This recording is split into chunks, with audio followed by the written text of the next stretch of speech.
Hey guys, welcome back to my channel. Who guys are new here? Hi, my name is Sydney. I film cruelty-free beauty videos, and today's video is one that I'm really excited to film because today I want to create my perfect palette out of my most used palettes. So I actually got this video idea from Sarah Rose, so I will of course link her video in her channel down below.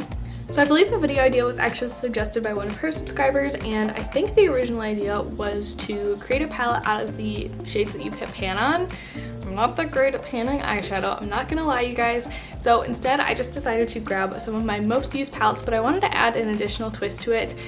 For the longest time I wore pretty much strictly neutrals, so those are obviously my most used palettes, but I thought it would be fun to do half neutral palettes and half more colorful palettes.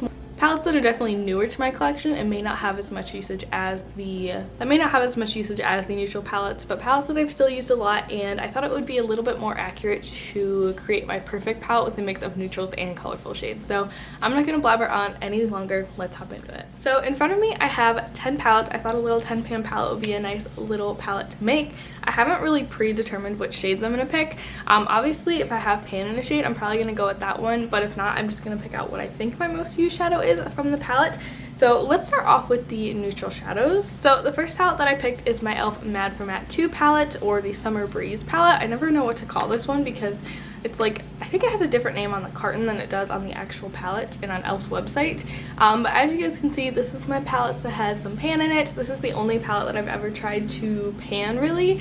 It was really miserable kind of. I've discovered that I really hate panning eyeshadow, although I think I finally figured out a way that I can pan eyeshadow and not like lose my mind while I do it. And I chatted about that a little bit in my Harry Potter project pan intro, so I can link that down below if you guys are interested in hearing a little bit more about that. Also, I apologize if you hear a lawnmower outside. They're doing some landscaping outside my building or outside the building next door.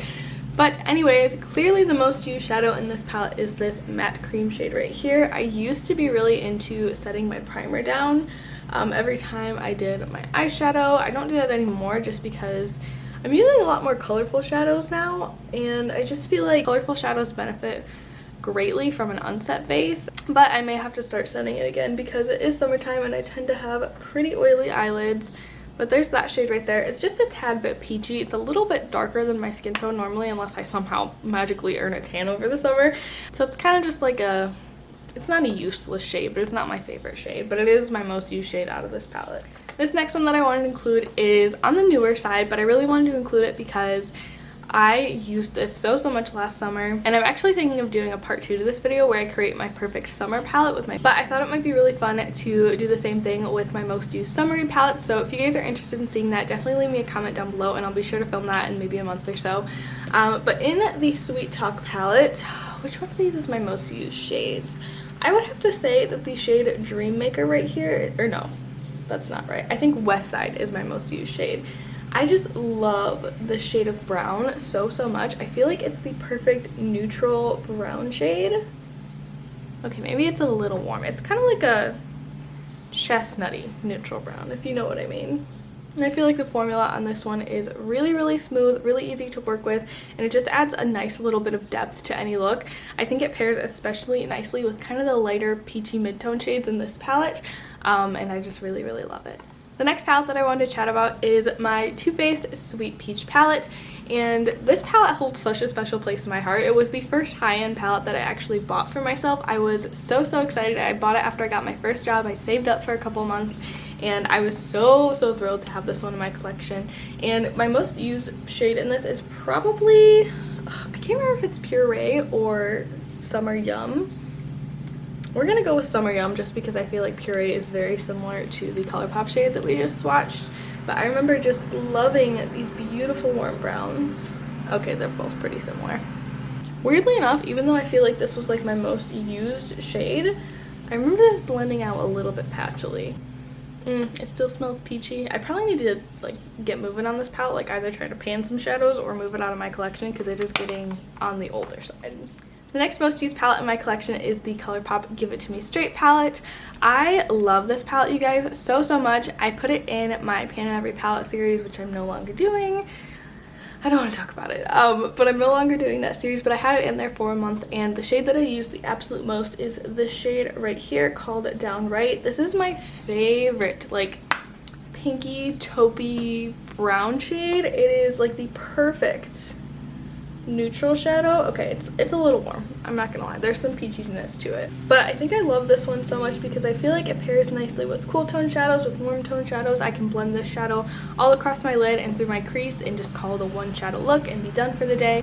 And having a shadow like that is really valuable for me, at least when, you know, life is normal and I don't have hours every day to get ready, because I love to wear eyeshadow, but I hate getting up in the morning, so I leave very little time to do my makeup in the morning. So quick, easy shadow is the name of the game for me, and this is the perfect throw in your crease, don't really pay attention to where it's going shadow for that. Okay, so the next palette I want to talk about is my Dream Street palette from ColourPop. This was my first pressed shadow palette from ColourPop.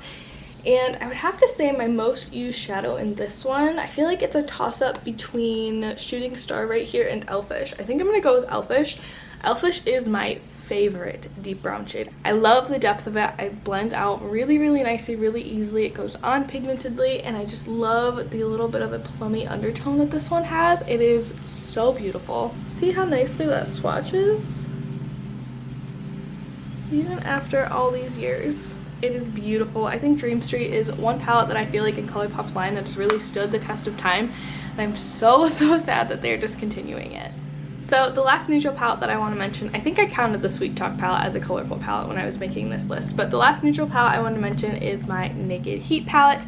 This is just like my perfect summer warm smoky eye palette. I feel like it is so mindless to use this palette in like the best way. Like you can just go down the row, except the opposite way, and create the most seamless, blended, flawless, warm smoky eye. I absolutely love it for that.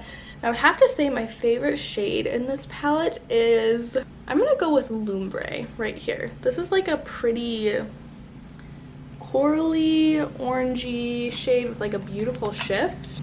I just love the way that shadow sets off my blue eyes. It just makes them pop so much, and I just think it is the prettiest tone. Okay, now back to the colorful palettes for real. So this is the Weekend Festival palette from BH Cosmetics. This was like my first truly colorful palette, and I just fell in love from here, you guys. I picked this up totally on a whim from Ulta. I think I was like stress shopping. I think it was final week my freshman year, and I picked this one out, and I would have to say my most used shade out of this palette, I think it's between this shade right here, Candy, which is like this beautiful soft peachy shade, and this shade right here, Solstice, which is the prettiest like glittery pinky bronzy shade. I think I'm gonna have to go with Candy. I think if I'm being honest with myself, I've probably used Candy more, even though I really love Solstice. Candy's like a satiny peachy shade. I think I used this one more because again, this one's kind of a throw it all over the lid and in the crease one and done kind of shade. It's super easy to wear. It is the most beautiful shade for the summertime. I just absolutely adore it. Next colorful palette I want to chat about is my Juvia's Place Tribe palette. So this palette I adore because I feel like they added a beautiful green twist to all the shadows in here, even the ones that aren't specifically green themselves. I would have to say my most used shadow in this palette is probably this shade right here called Coro. It's like a champagne-y shade with a green reflect. It is so stunning, you guys. I did a look last summer where I put this all over the lid, and I was just absolutely obsessed with it for like weeks on end. See how pretty that is? Like, it's not like straight up bam green in your face, but it just has like that subtle hint of green, and I think that is so pretty, and it's a really unique shade in my collection. All right, you guys, next palette up is ColourPop Through My Eyes. This palette was created in collaboration with I Love Sarah He, and this one I lusted after for such a very long time. I think the color story is so beautiful. I think Karen did an incredible job at curating the color story, and I would have to say my most used shadow from this palette is Mesmerize right here.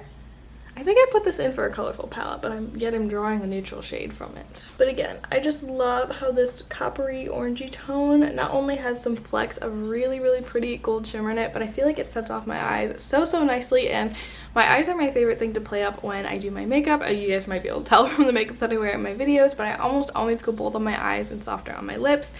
And this kind of shade I feel like is the perfect middle ground when I like want to be a little bold but I'm not feeling like super colorful. I think this is a really pretty shadow to use, and I just love the little sparkles in it.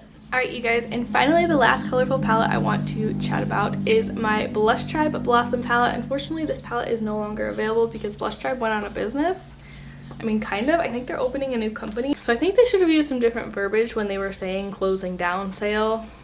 I feel like it should have been like a rebranding sale or something like that. I don't know. But I adore this palette, you guys. This was my only rainbow palette for a very long time. I think it might be my only rainbow palette still. I have other colorful palettes, but none of them that span the rainbow like this one does. And I would have to say my favorite shade in this palette is Brunera right here, this beautiful periwinkle blue. I have a periwinkle blue obsession. I just want all of the eyeshadows in this color, even though I know that I have them and that I probably don't need more. But I am just obsessed with this shade. But I am just in love with that shade.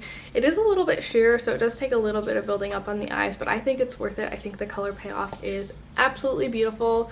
And here is my palette, you guys. I am shocked. I really thought this was going to be much more colorful, especially on the second half, but even in my more colorful palettes, I feel like my most used shades are a little bit more neutral, which is so bizarre. Ooh, would you guys want to see this with my most used single shadows? I think that could be super fun too, because I'm thinking through my head about my single shadows, my most used single shadows. I think the ones that I would pick are more on the colorful side, so that's interesting. I think that could be another fun thought experiment. But this is what my perfect palette looks like. Is this what you guys were expecting? Were you expecting something different? I was expecting more green and less peachy tones. I don't know why though, because I adore peachy tones, especially this time of year and in the spring, but I don't know, that was just unexpected. I hope that you guys enjoyed this video. I had a lot of fun creating it. Thank you, Sarah Rose, for coming up with such a fantastic idea. Leave me a comment down below letting me know what color story would your perfect palette out of your perfect palettes have. Would it be more neutral? Would it be more colorful? I'd love to chat about it with you in the comments down below, but that's gonna wrap it up for me today. Thank you so much for watching once again, and I'll see you guys in my next one. Bye! But I believe she got the suggestion from one of her subscribers, and I thought it was such a great idea. I don't think I put bronzer on. I need to put some bronzer on. Most used. That was weird. We lost power again. What is going on? Oh god, my lights did blow. Ah, things are falling. There's no mirror in this compact.